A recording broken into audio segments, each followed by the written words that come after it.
In the late summer of 1997 and the early spring of 1990, sorry, late summer, early autumn of 1997, I came to this very spot where I am right now. I was drawn up here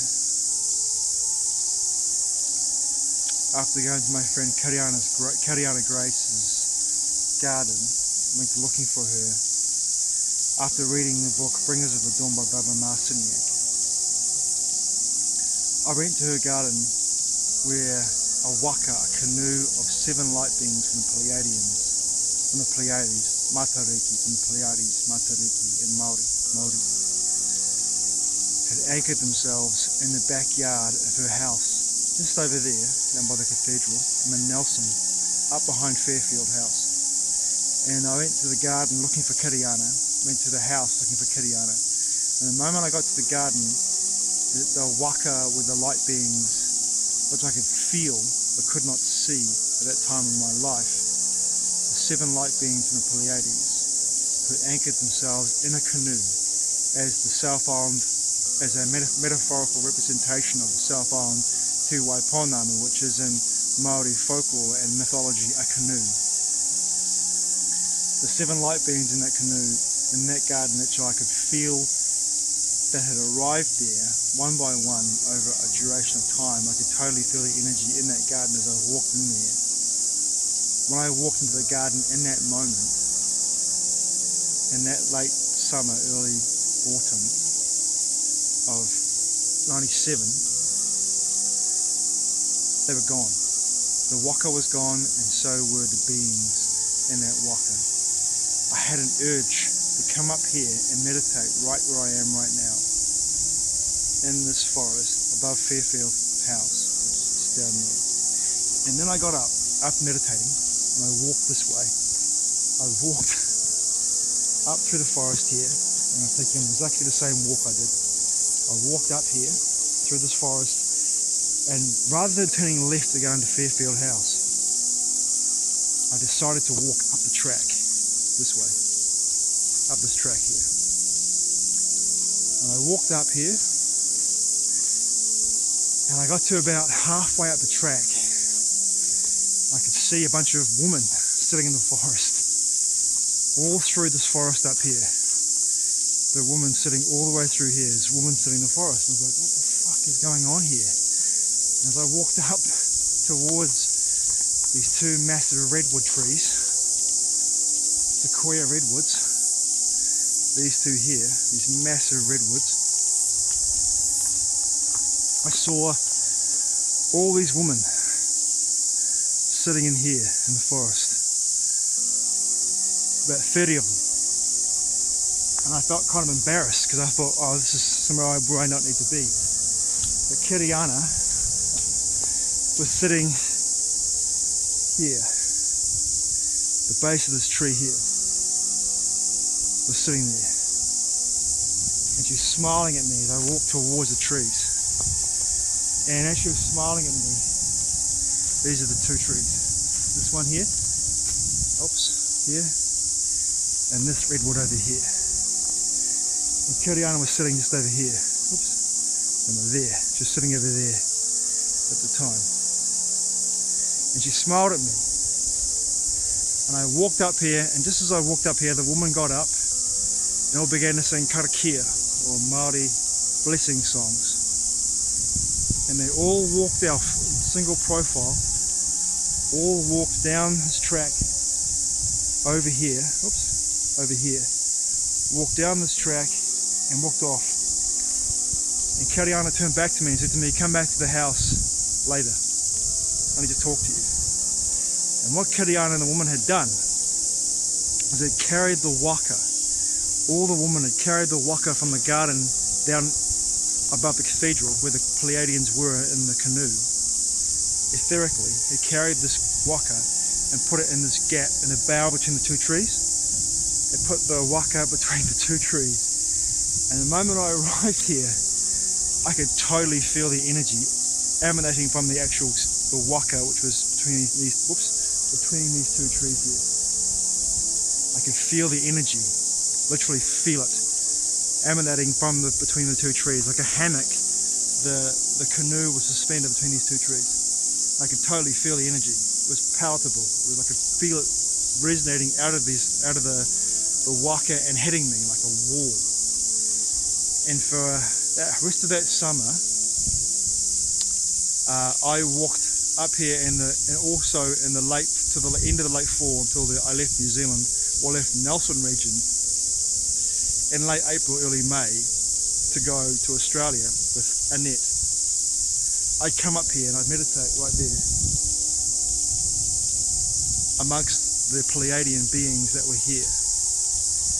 I come back here whenever I'm in the Nelson region. I always come back here and meditate here, just over there. And when I got back to the house where Kiriana lived, she said to me, they called you up here. They wanted you to be up here. They wanted you to be the only man to come here and be with them, and to close the ceremony. The ceremony that the woman had started, I had come up and meditated down there, down the hill, and me walking up here to this spot was them calling me up to close the ceremony the woman had started. And that was one of the first times in my life, and a deeply anchoring experience of my memory of being an incarnate from the Pleiades, and my soul family being from the Pleiades. As I've said before in other videos, when I went to see Kiriana many years ago, that same year, that same end of summer, I went to see her to get a reading. She said to me, you need to pick a book from my library, and I went to pick a book, and I didn't see any books that I thought I'd want to read. And from the second shelf, pushed back against the wall, 6 inches from the edge of the shelf, as I looked through all the books and I couldn't see any books that I wanted to read, I left the room, and as I was walking down the stairwell from the room on the first landing where Kiriana's room was, in a 3-story house, or 2-story, 2.5-story really, because the landing was a story unto itself, but not quite a 3rd story, where Kiriana's room was. When I left her room and I had this thudunk, I went back into her room again, and someone had pulled out Bringers of the Dawn by Barbara Marciniak, teaching to the Pleiadians, and thrown that book onto the floor for me to pick up. And I basically digested that book in 3 days, literally digested it. That was my beginning of my experience of memory of my incarnation and my connection to my Tariki, to the Pleiades. And it has been strong ever since. But in that first foundational experience of the first summer, the first fall, autumn of 1997, when I had these incredible experiences with the Pleiadians, and anchoring in that energy with me and sharing their experience of connection to me between this tree here and this tree over here, and the Waka, the canoe that was suspended between these two trees, the Waka that was suspended here. I'd come here and being in their presence, being with them here in this energy, I would drop into this deep sense of connection that went beyond my physical vehicle and into a place of deep calmness, compassion, and an elevated state of consciousness, to a sense of bliss and connection and expansion to a world that began to unfold for me hard out. Began to unfold for me in the years that came after these experiences I had in this mystical time of my life in 1997, that end of that summer, the beginning of that fall, that autumn, when these mystical experiences began to take place for me. And I came back here in 2002, at the end of 2002, and the energy had shifted. The beings that were here had gone. Their imprint, their resonance, still here, but their energy, they'd moved on. They'd either anchored into the planetary consciousness of this land, and therefore taken their energy into this land. And I've heard from various practitioners within the Mayan calendar, like the Sumi, for example, who says that the energy of this new paradigm is going to rise up from this land. I do feel as though the Pleiadian beings that anchored themselves here in this forest, in this land, that Kiriana brought up here with her group of women, and me coming up here to help to close the ceremony, it feels as though the energy that these beings are brought here and dropped into this land is slowly permeating through this land in order for this new paradigm to rise up out of it.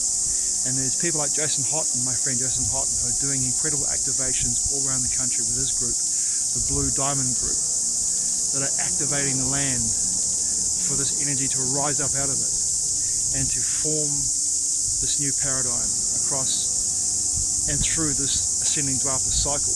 And I think of the book by Cornelius van Dorp called Crystal Mission, and I think of what Cornelius van Dorp wrote back in the late 80s, early 90s around the idea of this energy rising up in this land, and the triangle between the vortex, I should say, between Queenstown, Te Anau and Milford Sound, and that energy rising up through Fiordland, and the beings that were anchoring themselves in here, in this bough of these two trees here. I think about that energy being an essential part of that process, an essential part of that awakening experience, and that the permeation of that energy into the land slowly is effervescently rising up. And with the help of people like Jason Houghton and the Blue Diamond crew who are doing the activations, and people like us who are doing the work here in this land, who are settling into the energy and our work that comes with being on this land in this time, that there is this sense of like, yes, you can feel it. And there's a resistance to the energy moving through that I've seen over the last 3 or 4 years, but it's futile. It's futile. The attempts to try to curtail this energy technologically and through political and geopolitical means, through corporations attempting to clamp down and to create a situation where they have a greater degree of control over the energy that flows through the people. I feel as though that's futile, that the energy will find its way and move through people, move through the land, and activate everyone who's here, whose hearts are open to experience it. Thanks for watching, I truly appreciate it. Mā te wā. I'll see you again soon.